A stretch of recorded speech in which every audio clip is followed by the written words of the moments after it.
Good morning, everyone, and welcome to today's MPG Primer session. We are very excited to have a talk by Luke O'Connor and Dan Weiner, who are here today to share their work on the intersection of common and rare variant disease. Luke O'Connor is a Schmidt Fellow at the Broad Institute.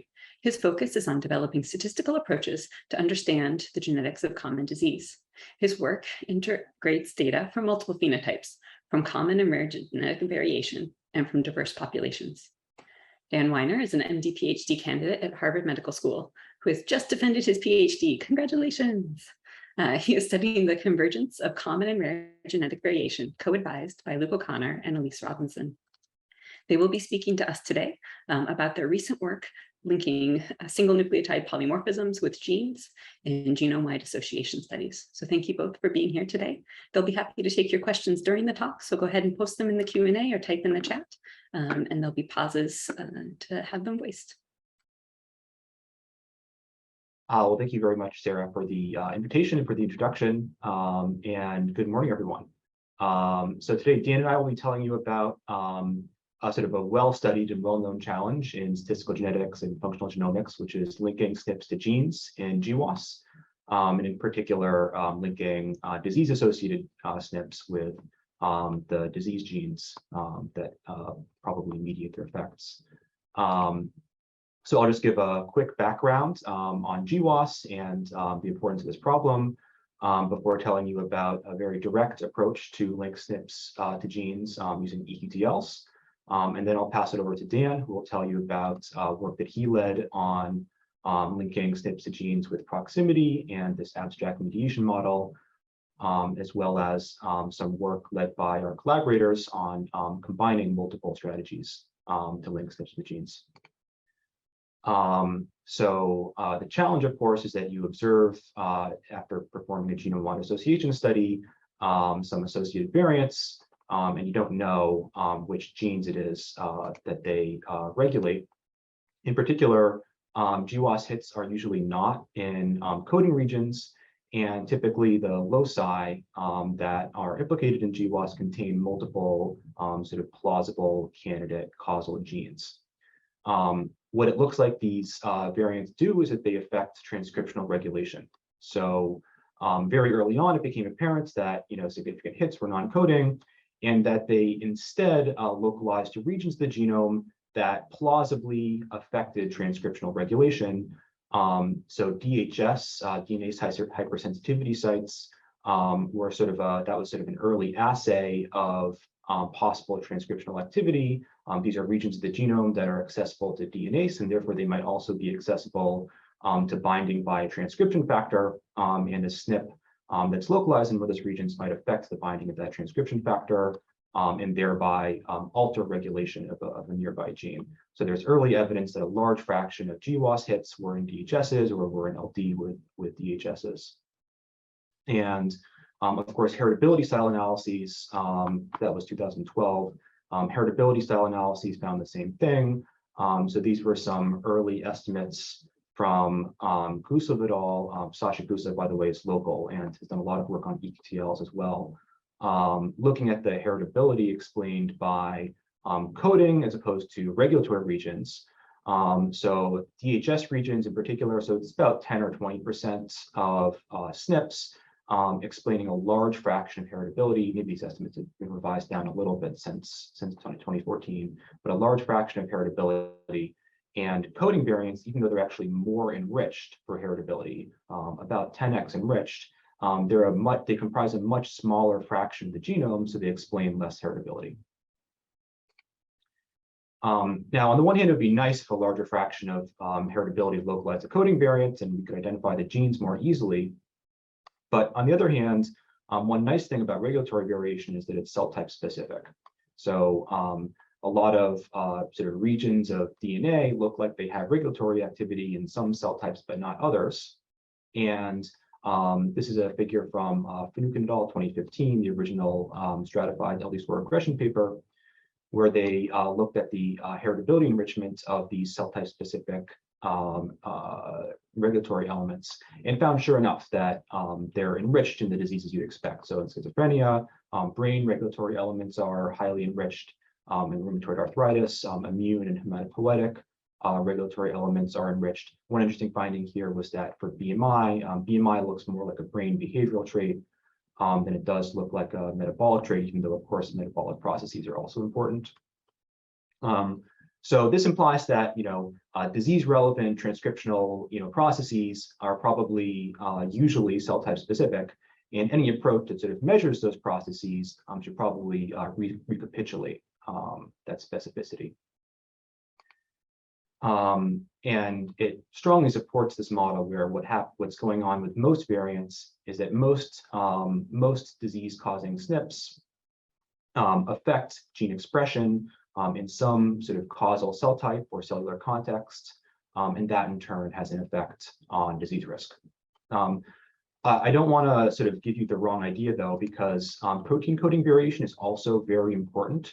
And I'll come back to transcription to regulation in a second, but in particular for rare variants, rare coding variants are strongly implicated. They've been implicated for a long time in rare diseases, of course, in particular developmental disorders. And more recently, they've also been strongly implicated in complex traits where they can also often have large effect sizes.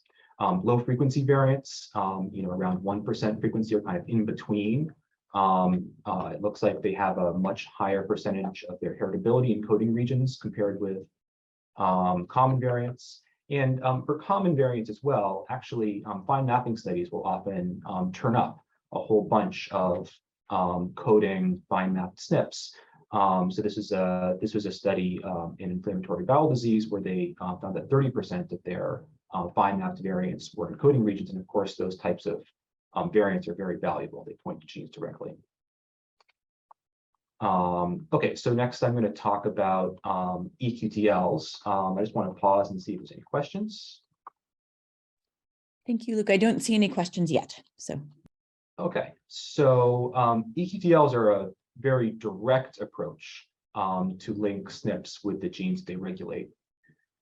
So the sort of hypothesis behind eQTL studies is that there's some, causal SNP that is associated with disease risk from your GWAS, and you look at all the nearby genes, and you see that, well, here's this gene that this SNP actually regulates. The SNP is associated with the expression level of this gene, and maybe it's associated with the expression level of this gene in some tissue or cell type that you think is disease relevant.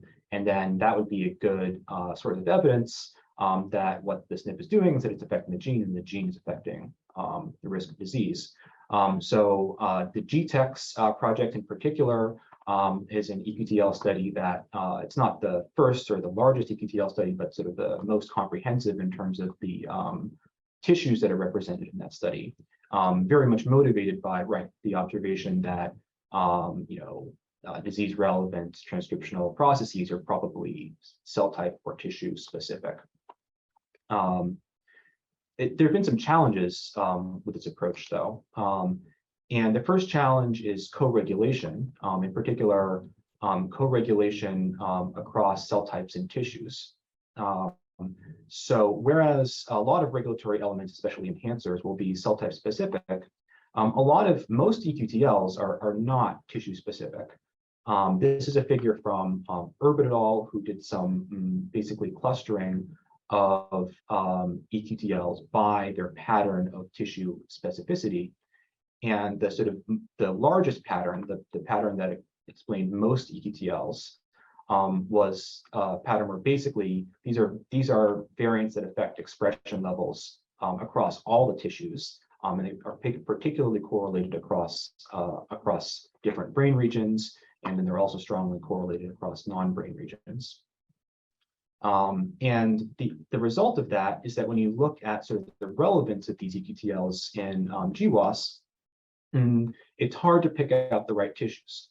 So this is a figure from Hormozdiari et al., who performed fine mapping of these eQTL signals, identified likely sort of causal eQTLs, causal for gene expression, I mean, and then looked at the disease heritability enrichment of those variants, finding that actually the strongest disease heritability is associated with the tissues with the largest sample size, and not necessarily sort of the right tissues that you'd expect to be involved. in the various traits. That, of course, is a consequence of the fact that the eQTL signal is relatively similar across stages, with important exceptions. Another sort of flavor of this challenge is co-regulation across nearby genes. So it's actually not always the case that you see a SNP and it's clear that, oh, it regulates this gene nearby, not the other ones. A lot of enhancers will activate the transcription of all of their nearby genes. And accordingly, like a lot of regulatory SNPs affect multiple genes, resulting in these sort of patterns of co-regulation. So this is a heat map showing the correlation with the cisgenetic correlations between the expression levels of nearby genes at a locus.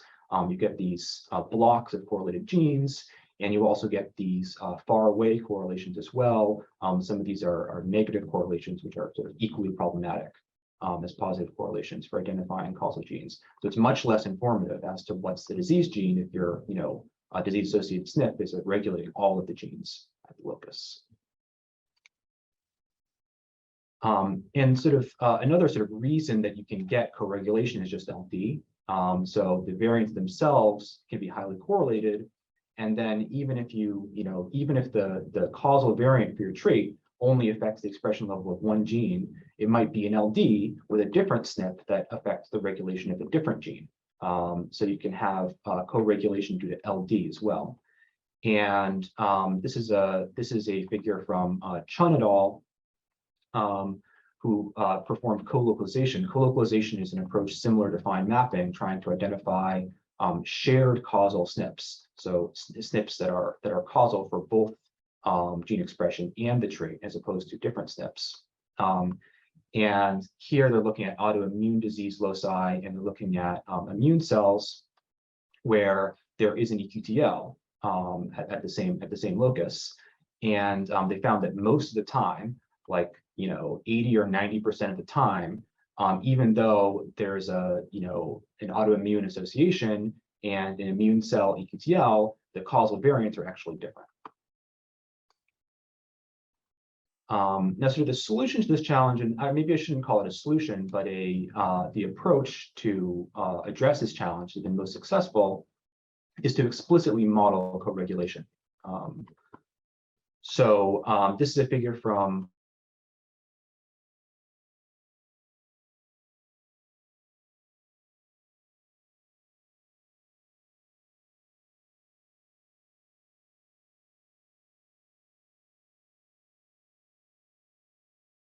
tissues in terms of the eQTL enrichments for different traits, and most of the time that turns up sort of sensible tissues. And this is another figure from Mancuso et al. Showing that this is an approach on sort of basically a fine mapping approach at the level of genes. And so we can model co-regulation across genes and identify which genes look like their expression levels are causal. So these blue triangles, these are sort of their credible set. This is a locus where lots and lots of genes look like they're associated. So this is like the transcriptome-wide, this is like this transcriptome-wide significance threshold. Lots of genes look like they're associated, but they think that their model thinks that one of these 5 genes here is the causal gene. In particular, like this gene and this gene are like strongly associated, but they're probably along for the ride. Luke, someone has in the audience, Cal has just raised a hand. So I'm going to see if I can unmute Cal to ask a question. Cal, you should be able to speak now.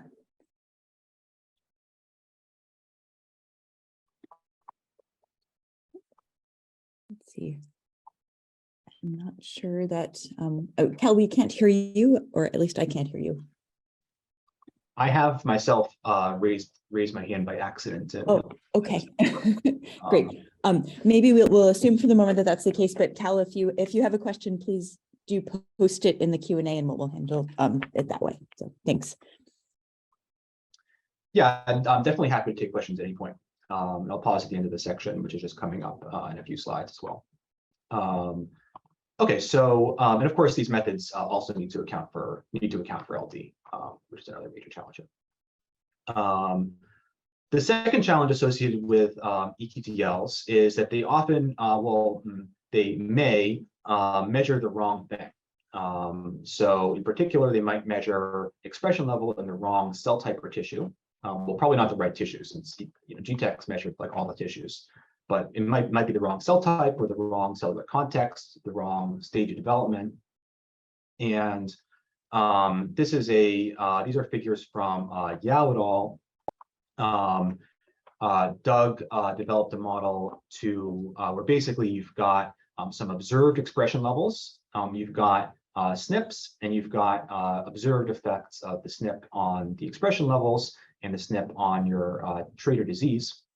And basically, the model just estimates what fraction of heritability looks like it's explained by these observed gene expression levels versus is not mediated by that and must be explained by some other mechanism.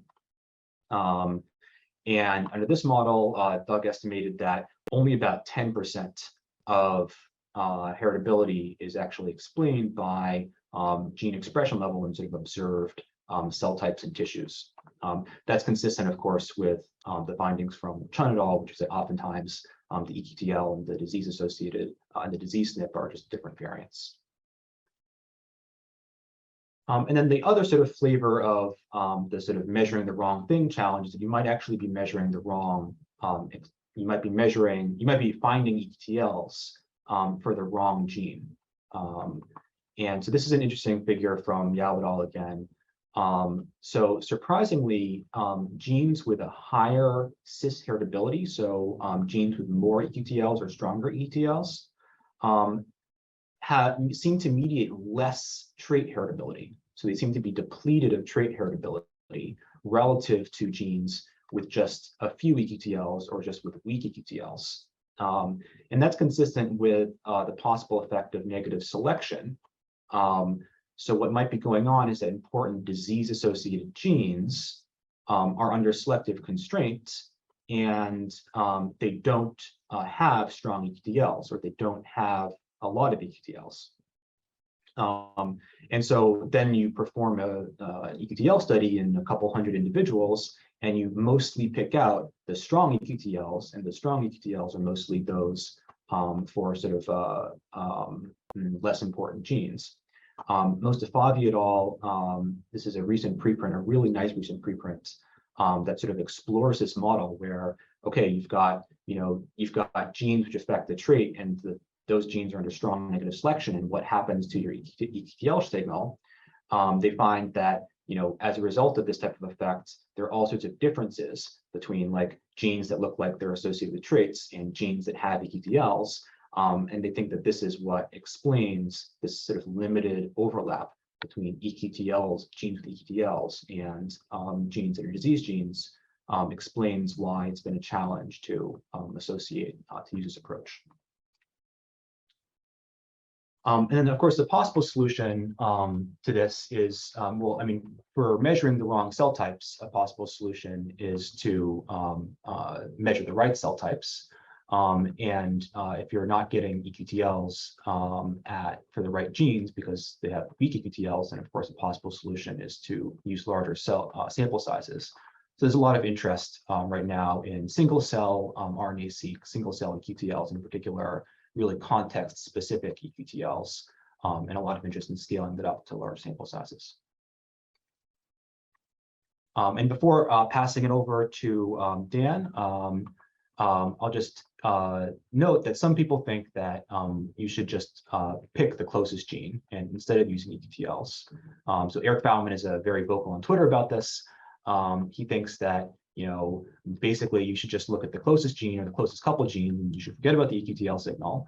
And approach that he really likes to sort of illustrate this point is to use metabolomics GWAS, where in metabolomics we often actually know what the causal gene is. It's often just known because we understand the biology, and GWAS will often pull out these whopping hits, and then sure enough, like the closest gene will be the one.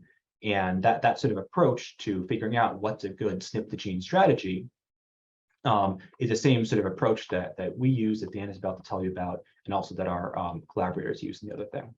So now I'll ask for a question before handing it over to Dan. Thank you very much, Luke. I don't see any questions yet. So one thing I will be curious to learn more about is whether you have detected any patterns about whether the closest gene assumption as a starting phenomenon is or approach is worse or better for some types of phenotypes than others. And yeah, that's a good question. So I suspect that those metabolomics GWAS, it's especially good for those metabolomics GWAS because it's like they get these whopping hits. They're just much stronger than what you observe in other GWAS, and maybe those really strong hits. It's like basically the way you get that is by being a promoter variant or being very close to the causal gene. So I suspect that that's the case. Yeah. great, thank you.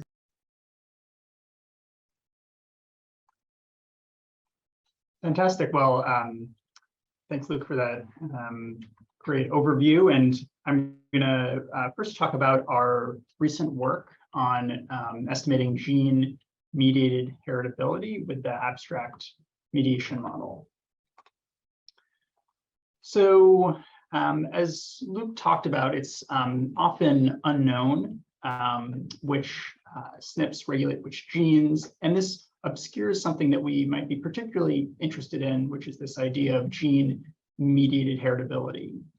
Coming at it from the rare variant exome sequencing perspective, we get coding variants making estimation of this quantity of gene-mediated heritability much more straightforward. But from a common variant perspective, where the mapping between largely non-coding common variants and genes is uncertain, it's much more challenging to estimate. So as Luke mentioned, there are a number of potential approaches to this issue. So we can estimate gene-mediated heritability or something close to it using proximity-based enrichments. So these are approaches like LDSC and MAGMA, which can estimate the heritability enrichment of SNPs near a gene set of interest, but those SNPs may not actually be regulating those genes. So in this toy example here in the bottom left, we have a SNP that regulates gene B. It's closest to gene A, so we might, using a closest gene approach, fully map its heritability to gene A, when in reality that's not the appropriate mapping. The second potential approach, this is the same paper that Luke just talked about from Doug Yao and colleagues, the idea of integrating molecular data like eQTLs to estimate mediation. But this paper found that a small fraction of disease heritability is mediated by measured expression levels. The approach that we took was not to use measured molecular phenotypes, given the challenges that we've discussed, but instead to develop an abstract mediation approach, where instead of directly observed SNP to gene effects, for example, from eQTLs, instead we used enriched proxies, so SNP to gene proximity for the SNP to gene effect and membership of genes in an enriched gene set, and then the results from genome-wide association studies for the SNP to trait effects.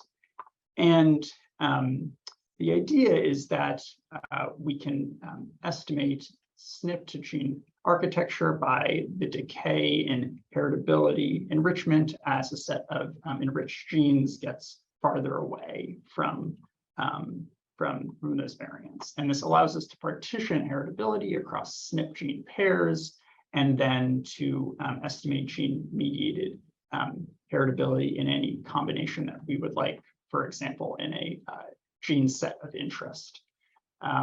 So to illustrate this a little bit further, we model these the proportion of heritability on average genome-wide, mediated by the KAFE closest gene PK, which in expectation decays with distance, as well as membership of genes in a enriched gene set, for example, the set of constrained genes.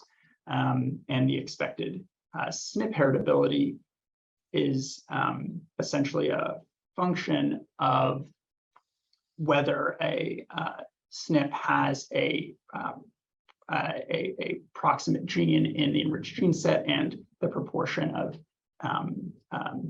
heritability on average mediated by genes of that proximity. And then we can estimate all of this using an approach similar to LD score regression. The approach behaves well in simulations, and there are a couple important assumptions in this model that I wanted to go over. So the first is that the heritability enrichment of SNPs mapped to a gene set is actually mediated by those genes. So for example, if we picked SNPs whose that are based on GWAS results, we can get spurious enrichment. So this would be that genes in the set are in a disease-relevant region of the genome without being relevant themselves, which can give spurious enrichments. The second is that the cis regulatory architecture does not vary by gene set. So the SNP to gene architecture that we can estimate comes from our training set of enriched genes. So primarily the set of constrained genes. And if this cis regulatory architecture varies outside of that set, then we won't be able to see it. So you could violate this by picking a training gene set with a particularly a different cis regulatory architecture. And then the third assumption has to do with cis versus trans mediation. So we assume that genes in cis, nearby genes, mediate all heritability, but if there are some trans regulatory effects that are not mediated by those genes in cis, then that can give us bias. So we use the set of constrained genes meta-analyzed across 47 traits to estimate this SNP to gene architecture. We estimate that on average, the closest gene mediates just under 30% of heritability, and that these fractions decay with distance as genes get farther away, but that a detectable proportion of heritability is mediated by more distal genes. So this is consistent with the idea that most heritability, or if you had to pick one gene that mediates the most heritability on average, it would be the closest gene, but there are substantial proportions that are mediated by more distal genes. We check to see that these SNP to gene architecture estimates weren't specific to constrained genes, and we see qualitatively similar estimates using gene sets of specific expression and relevant matched traits here from liver and from cortex. So now with these SNP to gene architecture estimates, these proportions of heritability mediated by the kth closest gene, we can then go in and estimate gene mediated heritability. So these are estimates from a range of gene sets. And we see a number of interesting things here. So for example, in a small gene set of Mendelian lipid disorders and lipid drug targets, we see massive enrichment of LDL heritability, that these just around 20 genes mediate approximately a quarter of LDL heritability. In contrast, for genes implicated in Mendelian developmental disorders, we see much more modest enrichments, which is consistent with differences in negative selection affecting these gene sets and traits. We also compared mediated heritability enrichments across different tissues based on the magnitude of gene expression. So here on the left, this is the cumulative expression fraction for cortex and liver, where there are many fewer genes that are highly expressed in liver relative to cortex, which has a much more flattened distribution of expression across genes. And we see this difference echoed in the mediated heritability enrichments, where for liver, we see strong mediated heritability enrichments in the genes that are most expressed, decaying quickly, while for cortex, the mediated heritability enrichments are much flatter across the distribution of gene expression. And I think these observations are consistent with elements of the omnigenic model, where expression in the appropriate cell type is sufficient for enrichment of those genes as perhaps peripheral genes in that model. A couple important limitations of the approach. So the gene sets must be pre-specified, and more broadly, AMM doesn't identify causal genes. We're estimating SNP to gene architecture on average across genes here. The cellular context and cell state, as Luke mentioned, is very important for many of these cis-regulatory elements and SNP to gene mappings, and AMM does not identify the relevant cellular context.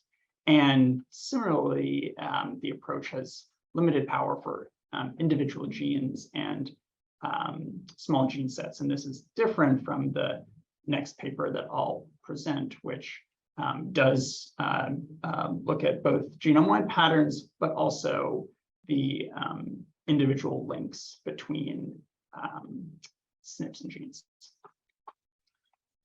I'll finish this section by mentioning that the AMM approach is available as a command line tool and operates on summary statistics and gene sets. And as I mentioned before, estimation of gene-mediated heritability using AMM provides an apples-to-apples comparison for gene-mediated rare variant heritability from exome sequencing. And we used this comparison recently in a paper where we characterized the genetic architecture of rare coding variation and compared it to common variation. Thank you very much, Dan. Before you go on, there were two questions, both of them relevant to eQTLs, so I think they maybe pertain to both of the sections so far. So the first is this. For eQTLs, the eQTL Gen Consortium combines PBMC, 15% of cohorts, and whole blood, 85% of cohorts, eQTLs. And the audience member would like to know if you think that the eQTLs may therefore represent different signals.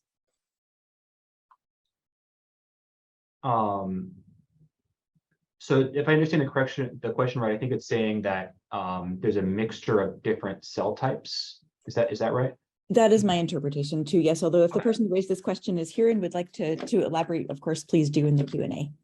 That's a good question. So of course, most tissues are a mixture of different cell types. And it sounds like eQTL Gen, I'm actually not familiar with the details of the data set, but it sounds like eQTL Gen might additionally have a mixture of different approaches in there.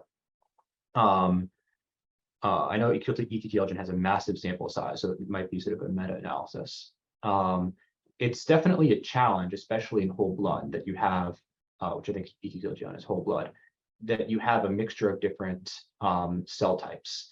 And for some eQTLs, that's not a problem because those eQTLs are actually shared across those cell types. So for a promoter variant in particular, you might expect that it's going to have an effect in every cell type or every cell type where that gene is expressed.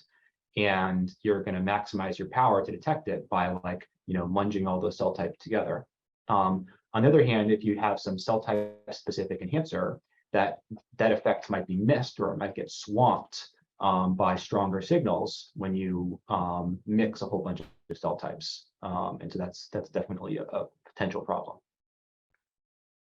Great, thank you very much. And then the second eQTL related question is this. For GWAS and eQTLs, signals do not seem always to align well. And when the goal is to predict gene expression levels, the audience member would like to know your thoughts on using genotype data versus eQTLs to do that. When the goal, sorry, the question was when the goal is to predict gene expression. And then I believe the question may be your thoughts on using GWAS as compared to eQTLs to do that. So if your goal is to predict gene expression levels, then eQTLs are great. So they directly, I mean, eQTLs, are associated with gene expression levels. And so if that's what you want to do, is you want to predict the expression level of the gene from genotypes, then eQTLs are definitely a good approach. Great. I believe that's the question, but again, if you're in the audience and want to elaborate, please do. And that's all the questions at the moment. So thank you. All right. So for this last section, I'm going to present a recent paper from one of our colleagues, Stephen Ghazal et al. and the Price group on the prospect of combining different SNP to gene linking strategies to both connect individual loci to mediating genes, as well as for genome-wide characterization of gene-mediated heritability. So as we've talked about, there are many approaches to prioritize target genes from causal variants, and each have strengths and weaknesses. And previous papers have suggested that a combined approach could perform better than any individual SNP to gene mapping strategy, but it's unclear how first to estimate the performance of any individual SNP to gene approach, and then to take those performance measures and consider how to combine approaches to optimize performance of the SNP to gene mapping strategy. So these were the two challenges that this paper took on. They considered 13 primary SNP to gene strategies. So these include a number that we have mentioned. There are some that are non-functionally informed. So for instance, mapping variants to their closest TSS, or just looking at exonic variants and mapping to the corresponding gene. There are also functional approaches, including using data from GTEx and other resources to map to mediating genes through eQTLs. There are also high-C approaches and other more sophisticated approaches like the activity by contact model. Each of these SNP to gene mapping approaches, the authors synthesized into what can be thought of as a SNP to gene matrix, where for each SNP gene pair, you have a numeric value that represents the strength of the connection between that SNP and gene, and then you can use that as a genome annotation to estimate heritability enrichments of that SNP to gene mapping approach. So the authors took a heritability based approach to assess different SNP to gene mapping strategies, and there were a couple key quantities that they looked at. So the first is coverage of the SNP to gene mapping approach. So this is the percent of SNP heritability that's linked to genes. And then the second is precision. Essentially, how efficiently does this strategy capture SNP heritability, with the intuition that a precise SNP to gene strategy is more likely to link a SNP to a critical gene. Here, like in AMM, they make use of the set of constrained genes as a benchmark for assessing the performance of different SNP to gene approaches. Here's one of the primary results. So here we're looking at the precision and recall plot. And you can see, for example, approaches like promoter and exon, which are highly precise, but only capture a small fraction of overall heritability, because only a small fraction of disease-associated variants are exonic, compared to closest TSS, which captures a much greater fraction of trait heritability, but often maps to genes that are less likely to be disease critical. So one of the primary advances here is the development of combined SNP to gene strategies. They take the approach of using linear combinations of individual SNP to gene strategies, using these weights WK across K SNP to gene approaches, where the weights are determined through optimization over recall thresholded on certain precision. Here's the composition of the combined SNP to gene approach, which is heavily based on exon and promoter annotations, but includes a number of functional approaches as well. And on the top right of this plot, you can see the performance of the combined SNP to gene approach, which performs better than the non-combined approaches. There are a couple of applications that the authors use the combined approach for in this paper.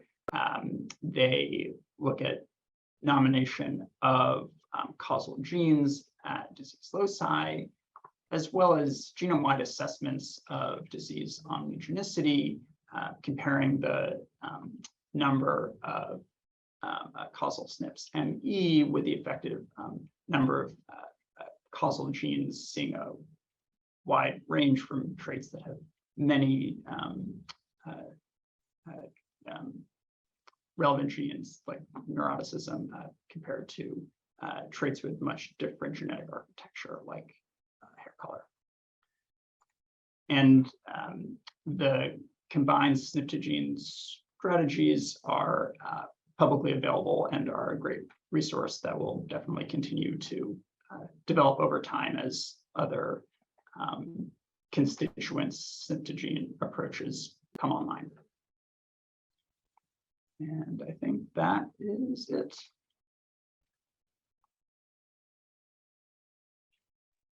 Great. Thank you so much to you both. I don't see any other questions in the Q&A at the moment, so I encourage anyone in the audience who has remaining questions to post those now. So we'll give people a couple of seconds to think about that. So.